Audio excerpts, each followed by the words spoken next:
Assalamualaikum warahmatullahi wabarakatuh. Perkenalkan, nama saya Siti Masrurah.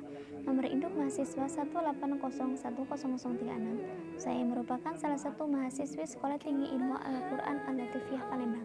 Pada kesempatan kali ini, saya akan menjawab persoalan yang berhubungan dengan metodologi penelitian hadis. Nah, pada kesempatan ini saya menggunakan buku Metodologi Penelitian Hadis karangan Profesor Dr. Muhammad Syuhudi Ismail yang saya gunakan sebagai rujukan.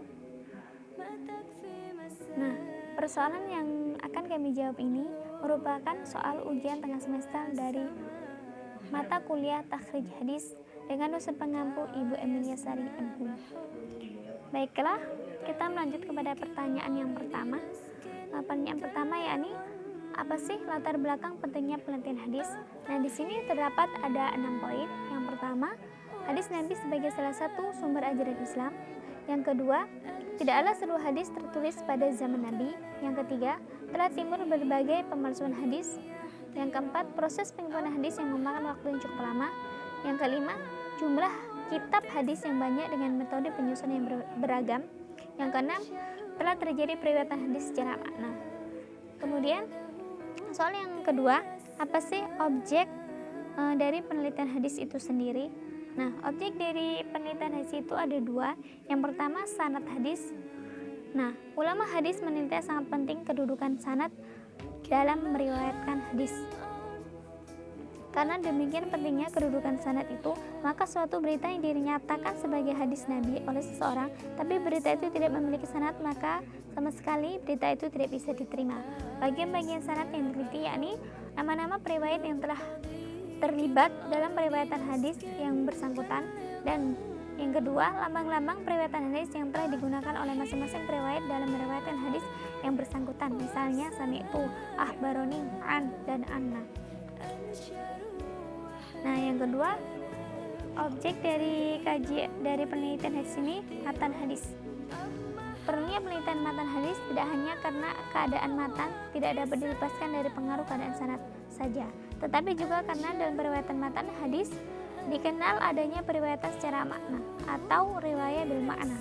Ulama hadis memang telah menetapkan syarat-syarat sahnya periwayatan secara makna.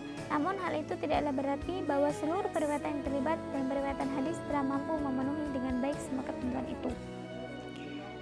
Kita lanjut ke pertanyaan yang ketiga, yakni langkah-langkah kegiatan penelitian sanad hadis. Nah, yang pertama, melakukan ikhtibar. Setelah dilakukan kegiatan takhrij sebagai langkah awal penelitian untuk hadis yang diteliti, maka seluruh sanad harus dicatat dan dihimpun untuk kemudian dilakukan kegiatan al-ikhtibar. Kata ikhtibar merupakan masalah dari kata i'tibaro yang menurut bahasa artinya peninjauan terhadap berbagai hal dengan maksud untuk dapat diketahui sesuatu yang sejenis.